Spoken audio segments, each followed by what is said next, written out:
Hello, hi, welcome once again to M5's English language learning program, Let's Speak English. I'm Gav Duncan. I'm here on your TV screen to help you learn English. Now, are you sitting comfortably? Yes? Good. And are you ready for today's lesson? Yes? Good. Okay, well, let's learn English together. And hello, everyone. Good afternoon, everybody. And first things first, who knows which week this is? Oh yes, it's the 13th week of the year. Yes, that's right. There's only another 39 weeks left until the end of the year. Crikey! So, this is week 13, and this is lesson 391. And this is week 80 in our course. And what can you all tell me about the number 80? Yes, that's right. Every week which ends in a 0 or in a 5 is a special week, isn't it? Yes, that's when we have our mini revision sessions. Every 5 weeks, we cast our eyes back and have another look at some, not all, that would be silly. So we have another look at some of the things we've seen, studied and learned in the previous 4 weeks. And this week is no different. So, if you're all ready to get started on our mini revision, I'm ready too. So, roll the tape, roll the tape. Alfredo tried to write a shopping list at home, but the whole thing descended into chaos. There were empty boxes of cereal that someone put back into the cupboard. There was confusion about how much coffee and sugar was needed, and Tim crept out of the kitchen into the living room to watch TV. He didn't want to help with the shopping at all. He just wanted to sit at home on his own, lazing about. Alfredo didn't like Tim's way of thinking, so Alfredo decided that the idea of writing a shopping list was a waste of time. Okay, so forget the shopping list. That's what Alfredo decided. He decided that they would just go to the supermarket and fly by the seat of their pants. Yes, that's right. Alfredo decided to throw caution to the wind and improvise. Alfredo's plan was to go to the supermarket and just try to remember what they need. Also, because this isn't the first time that they've done the shopping, they all know, more or less, give or take a few things, what they normally eat, drink, use and consume. So it's not like they're shopping for a new, different family. No, they're shopping for themselves, so they know what they normally buy. So it should be simple enough. Even if they do buy something that they don't need, they can always store it somewhere until they do need it, can't they? Of course they can. They can store it in the garage or somewhere like that. Okay, so they got to the shops without any problems. But then, well, things started to go wrong. Alfredo forgot where he'd parked the car. Tim volunteered to go and locate or find the car, and Alfredo let him go, but told him to be back in 10 minutes at the latest. With Tim gone, another problem surfaced. The Benchfields needed a coin to release a trolley from the line of trolleys, and they didn't have the right change. Alfredo had a 50p coin, but at this supermarket you need a £1 coin to get a trolley. None of the kids had any money, so Alfredo gave John a fiver, £5, and sent him off to get change so that they could get a trolley. John went off, and when he came back, he did have a £1 coin, so that was good. Unfortunately, in order for John to get the £1, he had to buy a few things in the newsagents. John went over the top a little bit and spent most of the money. John almost spent £5 to get £1, and his father wasn't very happy. John bought his father a magazine at the newsagents, but he didn't check what kind of a magazine he was buying, and he bought a fishing magazine for his dad. Unfortunately, Alfredo hates fishing. He thinks it's a stupid sport, sitting next to a river with a stick in your hand, waiting until it's time to go home. So, even though John was trying to be nice to his dad, it didn't work. Anyway, they moved into the supermarket, but Alfredo noticed that Tim was still outside. He hadn't come back. Alfredo asked Lizzie to go and find Tim and bring him back. Alfredo asked Lizzie to fetch Tim. While Lizzie went to find Tim and bring him back, Alfredo, Doreen and John started shopping.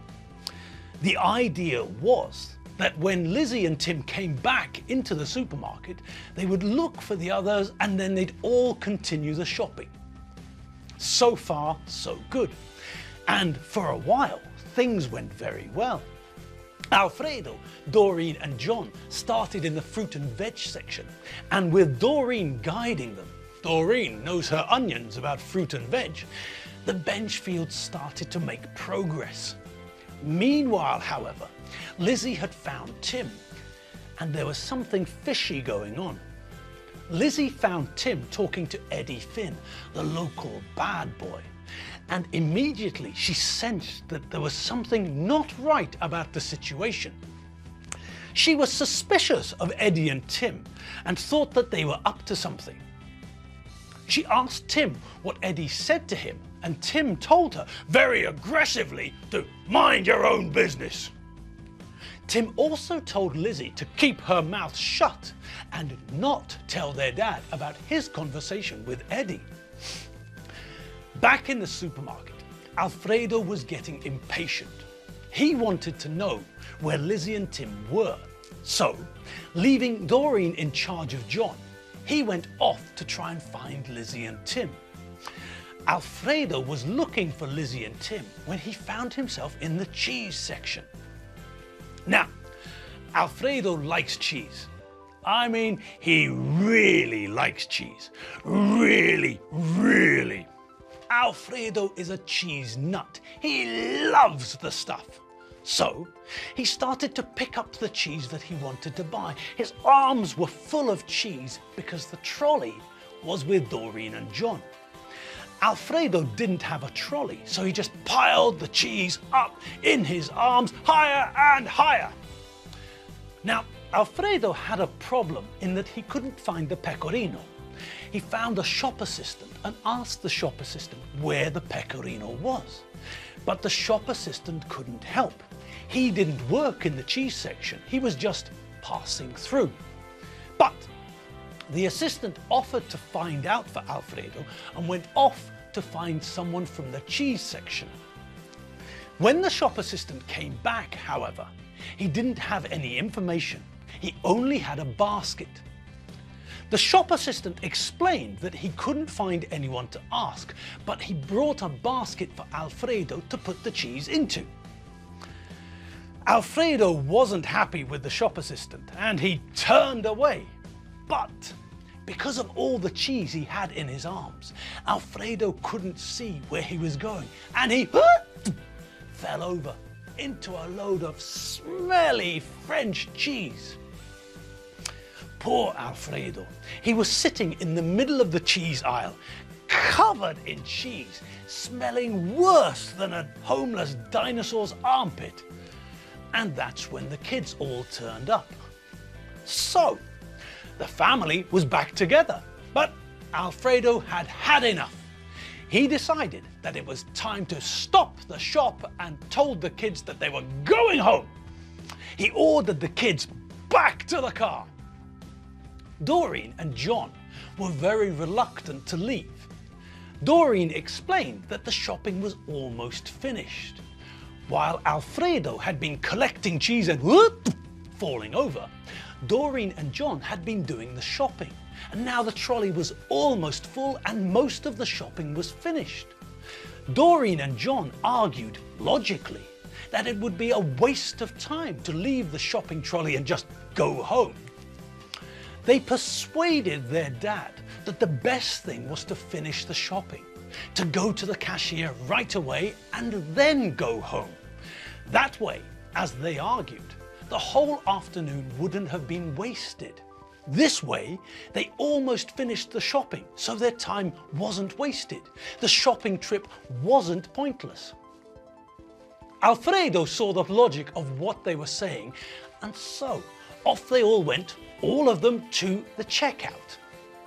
Now, at the checkout, something strange happened. Tim vanished. 1 minute he was there, and the next, there was no sign of him. Yep, he just disappeared.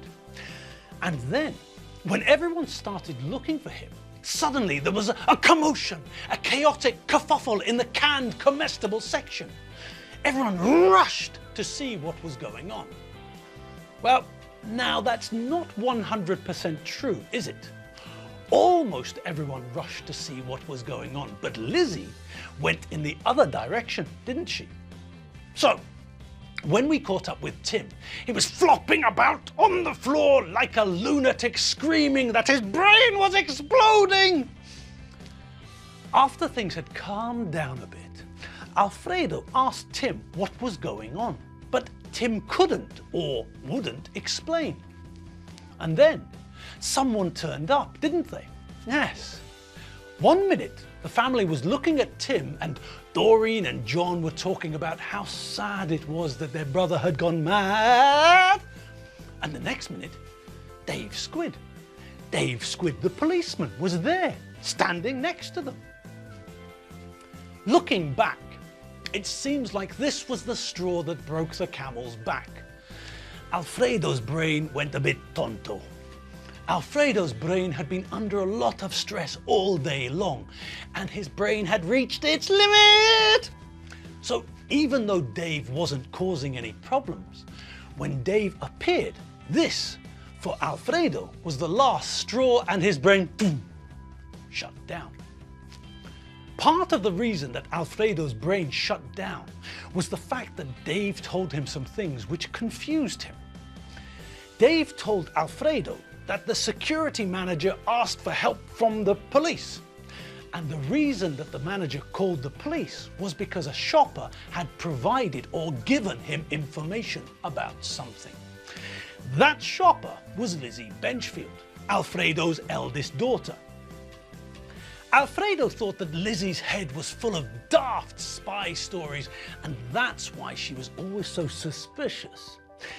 Alfredo thinks that Lizzie watches too many TV series about spies. She's always watching cloak and dagger things on the TV. So he thought that she was just letting her imagination run away with her. But in actual fact, she wasn't, was she? No, she was right all along. There was something fishy going on. That's why she went to see the security manager, and that's why the security manager called the police. There is something fishy going on. There is some cloak and dagger style stuff happening. And that's what we're going to discover. That's the last part of the mystery. We're finally getting to the last part of the mystery. What exactly is going on? And why is Tim not happy with Lizzie? Any ideas? And that's all the time we've got for this lesson. So yes, it's time for us to part. You go that way and I'll go this way. Or alternatively, I could go this way and then you could go that way. It's up to you. Well, and me. Anyway, I'm off to get a coffee. And as for you, well, the world is your ostrich, as the old saying goes. So, well, after you've fed the dog, walked the parrot, and tried to get the cat to buy you some milk, do whatever you fancy. Run, skip, jump, hop, slide, squat, whatever takes your fancy. And remember, if you've got some spare time, you can always check out the vocab on the website. Our website, not Chief Mangazuto Brutalese's. Our website's address, you all know, don't you? www.mediaclick.hu. See you tomorrow. See you later. Bye.